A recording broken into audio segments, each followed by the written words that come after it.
കാരുണ്യവാനായ എൻ്റെ ഈശോയെ, കാണപ്പെടുന്നതും കാണപ്പെടാത്തതുമായ സകലത്തിൻ്റെയും സൃഷ്ടാവായ ദൈവമേ, അങ്ങയെ ഞാൻ സ്തുതിക്കുന്നു. അങ്ങ് ഒരു പുതിയ ദിവസത്തിനായി എന്നെ വിളിച്ചുണർത്തിയിരിക്കുന്നു. എന്നെ കരുതലോടെ ഓർമ്മിച്ച പിതാവേ, അങ്ങേക്ക് നന്ദി പറയുന്നു. എൻ്റെ എല്ലാ പാപങ്ങളും ക്ഷമിക്കണമേ. എൻ്റെ ജീവിതത്തിലെ എല്ലാ കുറവുകളും നീക്കണമേ. ശുദ്ധമായ ഹൃദയവും കളങ്കമില്ലാത്ത ആത്മാവോടും കൂടി ഞാൻ ഇന്നായിരിക്കട്ടെ. എൻ്റെ മനസ്സിൻ്റെ മുറിവുകളെ സുഖപ്പെടുത്തണമേ. എൻ്റെ ഇന്നലകളിലെ വേദനകളിൽ നിന്ന് എന്നെ മോചിപ്പിക്കണമേ. ഞാൻ അങ്ങയെ പൂർണ്ണ ഹൃദയത്തോടെ സ്നേഹിക്കുന്നു.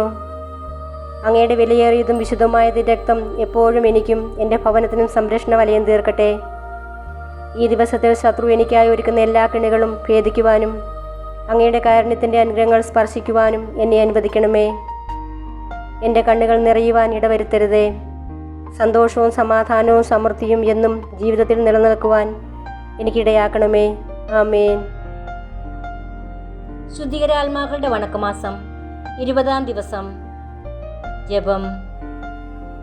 മരിച്ചവരുടെ ആത്മാക്കൾക്ക് നിത്യജീവൻ നൽകുകയും അവരുടെ ശരീരങ്ങളെ ഉയർപ്പിക്കുകയും ചെയ്യുന്ന ദൈവമേ, പാപികളെ അനുഗ്രഹിക്കുവാൻ അവിടുന്ന് തിരുമനസ്സായിരിക്കുന്നുവല്ലോ. മരിച്ചവരുടെ ആത്മാക്കളെക്കുറിച്ച് പാപികളായ ഞങ്ങൾ ചെയ്തു വരുന്ന ജപങ്ങളും ചിന്തുന്ന കണ്ണുനീരും കൃപയോടുകൂടെ തൃക്കൺ പാർത്ത് ഇവരെ പീഡകളുടെ സ്ഥലത്തു നിന്നും രക്ഷിച്ച് നിത്യാനന്ദ ഭാഗ്യം സമ്പൂർണ്ണമായി അനുഭവിക്കുന്നതിന് അങ്ങേപ്പക്കൽ ചേർത്തള്ളണമേ. ആമേൻ. മരിച്ച വിശ്വാസികളുടെ ആത്മാക്കൾക്ക് തമ്പുരാന്റെ മനോഗണത്താൽ മോക്ഷത്തിൽ ചേരുവാൻ അനുഗ്രഹമുണ്ടായിരിക്കട്ടെ. നിത്യപിതാവേ, ഈശോ മിശിഹാ കർത്താവിൻ്റെ വിലമതിയാത്ത തിരിച്ചുവരയെക്കുറിച്ച് ശുദ്ധീകരണ സ്ഥലത്തിലെ ആത്മാക്കളുടെ മേൽ കൃപയായിരിക്കണമേ. സ്വർഗസ്നായ ഞങ്ങളുടെ പിതാവേ, അങ്ങയുടെ നാമം പൂജിതമാകണമേ. അങ്ങയുടെ രാജ്യം വരണമേ. അങ്ങയുടെ തിരുമനസ്സ് സ്വർഗത്തിലെ പരഭൂമിയിലുമാകണമേ. അന്നു വേണ്ടി ആഹാരം ഇന്ന് ഞങ്ങൾക്ക് തരണമേ.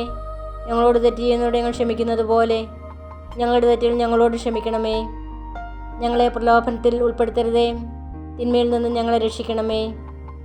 നന്മ നിറഞ്ഞ മറിയമേ സ്വസ്തി, കർത്താവ് അങ്ങയോടുകൂടെ സ്ത്രീകളിൽ അങ്ങ് അനുഗ്രഹിക്കപ്പെട്ടവളാകുന്നു. അങ്ങയുടെ ദൃഷ്ടി ഫലമായി ഈശോ അനുഗ്രഹിക്കപ്പെട്ടവനാകുന്നു. പരിശുദ്ധ മറിയമേ തമ്പുരാൻ്റെ അമ്മേ, പാപികളായ ഞങ്ങൾക്ക് വേണ്ടി എപ്പോഴും ഞങ്ങളുടെ മരണസമയത്തും തമ്പുരാനോട് അപേക്ഷിക്കണമേ. പിതാവിനും പുത്രനും പരിശുദ്ധാത്മാവിനും സ്തുതി, ആദിയിലെ പോലെ ഇപ്പോഴും എന്നേക്കും. ആമേൻ. പ്രാർത്ഥിക്കാം. സകല വിശ്വാസികളുടെയും സൃഷ്ടാവും രക്ഷിതാവുമായിരിക്കുന്ന സർവേശ്വര, മരിച്ച അങ്ങേ ദാസരെക്കുറിച്ച് ചെയ്യപ്പെടുന്ന ഭക്തിയുള്ള അപേക്ഷയെ അംഗീകരിച്ച് അവരേറ്റം ആഗ്രഹിക്കുന്ന പാപപരിഹാരത്തെ കൃപയോടുകൂടി കൊടുത്തരളയണമേ. സദാകാലവും ജീവിച്ചു വാഴുന്നവനായ സർവേശ്വര കർത്താവേ, ഈ അപേക്ഷയെ കൃപയോടുകൂടി കേട്ടരളയണമേ. നിത്യപിതാവേ, മാതാപിതാക്കൾ, സംബന്ധികൾ, സ്നേഹിതർ, ഉപകാരികൾ മുതലായവരെ തക്കവിധമായി സ്നേഹിച്ച് അവർക്ക് വേണ്ട നന്മകളെ ചെയ്യണമെന്ന് അങ്ങ് കൽപ്പിച്ചിരിക്കുന്നുവല്ലോ.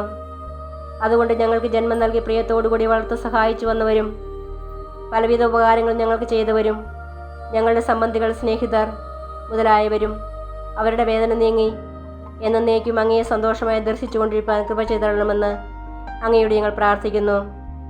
മരിച്ച വിശ്വാസികൾക്ക് വേണ്ടി നമുക്ക് പ്രാർത്ഥിക്കാം. കർത്താവേ, നിത്യാശ്വാസം അവർക്ക് കൊടുത്തരളയണമേ. നിത്യവെളിച്ചവും അവർക്ക് ലഭിക്കുമാറാകട്ടെ. ആമേൻ. സുഹൃത ജപം. ഈശോ മിശിഹായുടെ ദിവ്യഹൃദയമേ, ഞങ്ങളുടെ മേൽ അലിവായിരിക്കണമേ. ഈശോ മിശിഹായുടെ ദിവ്യഹൃദയമേ, ഞങ്ങളുടെ മേൽ അലിവായിരിക്കണമേ. ഈശോ മിശിഹായുടെ ദിവ്യഹൃദയമേ, ഞങ്ങളുടെ മേൽ അലിവായിരിക്കണമേ. സൽക്രിയ. ഒരു രോഗിയെ ചെന്ന് കണ്ട് ആശ്വസിപ്പിച്ച് അയാൾക്ക് വല്ല സഹായവും ചെയ്യണം.